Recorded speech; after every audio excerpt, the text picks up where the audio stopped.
હવે બેટના ફટોફટ ચમ ઉભી છો? તું ગાડીની હાલત તો જોઈ, કેવી હાલત કરી નાખી છે તને.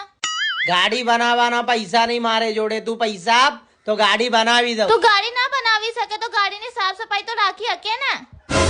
તું પોતે એટલો ભણી ઠણીને રહે છે તો ગાડીને કેમ સાફ નહીં રાખતો તું? તો હવે તારે શું કરવાનું છે? ગાડીમાં બેસવાનું છે? હવે બેસવું તો પડશે જ ના, પણ તું સીધી જવા દે ગાડી ધોવા માટે.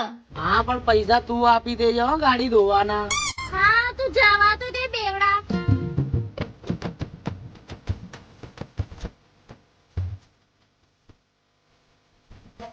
ભાઈ ગાડી ધોવી નાખ એકદમ ચોખ્ખી.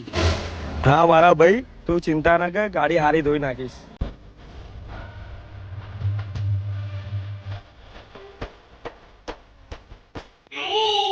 ઓ મારા ભાઈ, આ લટકણિયા ઉપર ઘાવું તો મારો બરોબર.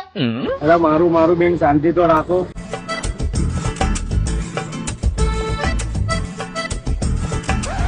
ઓ મારા ભાઈ, એની અંદર ઘાવું તો મારો, કેટલી માટી લાગેલી છે. ઓ બેન, બાર થી ધોવાના 50 રૂપિયા છે. તમે 100 રૂપિયા આપો છો તો અંદરથી ધોઈ નાખું.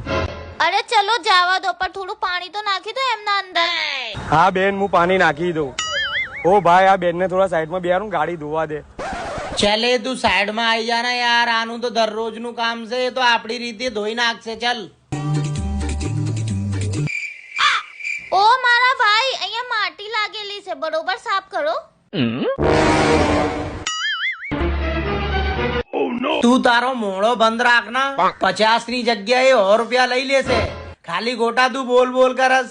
ચલ બેહી જા સાઈડમાં.